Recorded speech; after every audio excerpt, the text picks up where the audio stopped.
पूरे विश्व में गुरु नानक देव जी के प्रकाश पर्व की धूम मची हुई है।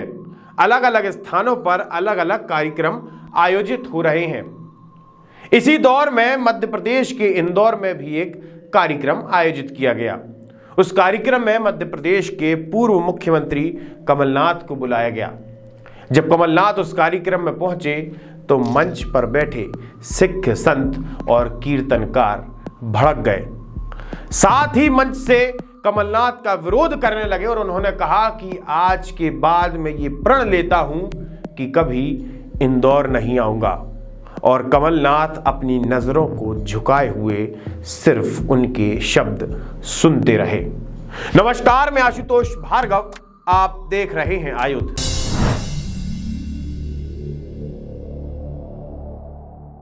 उन्नीस सौ 84 के सिख दंगों का भूत कमलनाथ का पीछा नहीं छोड़ रहा। कमलनाथ कल इंदौर गए थे, जहां पर वो गुरु नानक देव जयंती के कार्यक्रम में पहुंचे, लेकिन लोगों ने उनका जमकर विरोध किया। इसी के साथ ही कीर्तनकार ने मंच से उनका खुला विरोध करते हुए कहा कि मुझे ये बात समझ नहीं आ रही, आप किस सिद्धांत की बात कर रहे हैं, क्या यह राजनीति है? और उन्होंने खुले मन से कहा कि मैं अब आगे से इंदौर कभी नहीं आऊंगा, जिसके बाद लोगों ने कमलनाथ के खिलाफ नारे लगाने शुरू कर दिए। केड़ी राजनीति करनी तुसी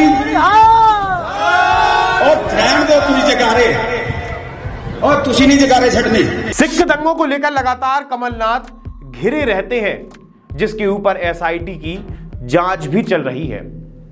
असल में बात 1984 की है, जब उस समय की तत्कालीन प्रधानमंत्री इंदिरा गांधी द्वारा एक ब्लू स्टार ऑपरेशन चलाया गया।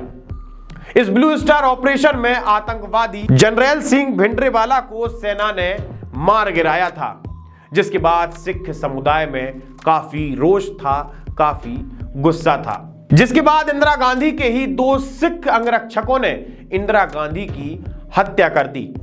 इंदिरा गांधी की हत्या के बाद देश के प्रधानमंत्री बने राजीव गांधी।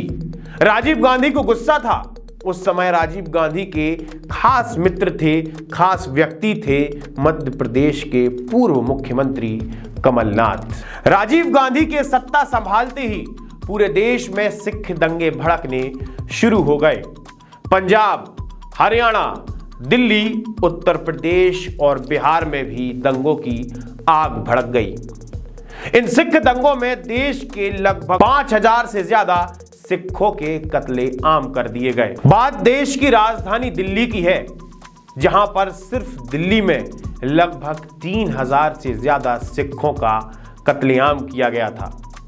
उस समय दंगों की मुख्य भूमिका में थे मध्य प्रदेश के पूर्व मुख्यमंत्री कमलनाथ, और वहां के प्रत्यक्षदर्शियों द्वारा यह आरोप लगाया जाता है और लगातार कमलनाथ पर यह आरोप लगाए जाते हैं कि कमलनाथ दिल्ली के रकाबगंज गुरुद्वारे में मौजूद थे। प्रत्यक्षदर्शियों का यह मानना है कि रकाबगंज गुरुद्वारे की ऊपरी सीढ़ी पर मौजूद थे कमलनाथ और नीचे कई सारे कांग्रेस पार्टी के कार्यकर्ता मौजूद थे और उनका साथ दे रही थी दिल्ली पुलिस।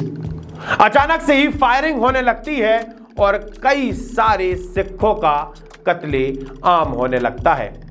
वहीं पर कांग्रेस पार्टी के कार्यकर्ता दौड़ते हैं और मिट्टी के तेल से सने हुए प्लास्टिक के टायर सिखों के गले में डाल देते हैं और उन टायरों में आग लगा देते हैं, जिसके बाद सिख धू धू करके जलने लगते हैं। उनके पूरे शरीर पर टायरों का टार गिरने लगता है, उनके शरीर पर फफोले उठाते हैं, उनके शरीर पर कई घाव आ जाते हैं। रकाबगंज गुरुद्वारे की घटना के बाद राजीव गांधी ने खुले मंच से यह बयान दिया था कि जब कोई एक बड़ा पेड़ गिरता है तो धरती हिलती है। जिसके बाद इंडियन एक्सप्रेस के तत्कालीन रिपोर्टर संजय सूरी ने साफ तौर पर कहा था कि कमलनाथ उस दिन मौके पर मौजूद थे। बाद में कमलनाथ ने भी इस बात को स्वीकार किया कि हां, मैं वहां था, लेकिन मेरा उद्देश्य दंगों को भड़काना नहीं, बल्कि वहां पर शांति बनाए रखना था। उस दंगे में लगभग 3000 लोग सिर्फ दिल्ली के अंदर मारे गए और पूरे देश में लगभग 6000 लोगों का कत्लेआम हुआ था। लेकिन कमलनाथ तब से लेकर आज तक सिख दंगों के विवादों को झेल रहे हैं। कमलनाथ का साफ तौर पर नाम आता है कि सिख दंगों में सीधा सीधा कमलनाथ का हाथ था। साथ ही 2 लोगों को जान से मारने का और जिंदा जलाने का आरोप भी कमलनाथ पर लगाया जाता है। इसी के साथ ही 2018 में कांग्रेस पार्टी के 2 नेताओं को सिख विरोधी दंगों में दोषी करार दिया गया, जिसके बाद दिल्ली हाई कोर्ट की खंडपीठ ने उन्हें उम्र कैद की सजा भी दी थी। जिसके बाद 2020 में दिल्ली गुरुद्वारा प्रबंधन समिति के अध्यक्ष मजिंदर सिंह सिरसा ने कोर्ट से कहा है कि घटना के गवाह अपने बयान देने के लिए तैयार हैं। जिसके बाद मध्य प्रदेश के पूर्व मुख्यमंत्री कमलनाथ की मुश्किलें और बढ़ती नजर आ रही हैं। इसी के साथ जनवरी 2022 में दिल्ली हाई कोर्ट ने एसआईटी को स्टेटस रिपोर्ट पेश करने को कहा है, जिसके बाद अब स्टेटस रिपोर्ट पेश की जानी है। अब जांच चल रही है, लेकिन कमलनाथ जी बार बार यही कहते हैं कि मेरा नाम एफआईआर में नहीं है तो मैं दोषी कैसे हो सकता हूं। कमलनाथ जी बार बार ये कहते हैं कि मैं उस दिन वहां मौजूद था, लेकिन वहां पर मैं दंगा शांत करा रहा था, लेकिन नीचे कांग्रेस पार्टी के कार्यकर्ता बेकसूर सिखों के गले में जलता हुआ टायर डालकर उनको मार रहे थे, उन्हें जिंदा जला रहे थे। लेकिन कमलनाथ जी ने अपने कार्यकर्ताओं को एक बार रोकना भी उचित नहीं समझा। आप हमारे साथ जुड़े रहिए, देखते रहिए आयुध। आप हमारे चैनल को सब्सक्राइब कर सकते हैं। हम फेसबुक, इंस्टाग्राम, ट्विटर पर मौजूद हैं।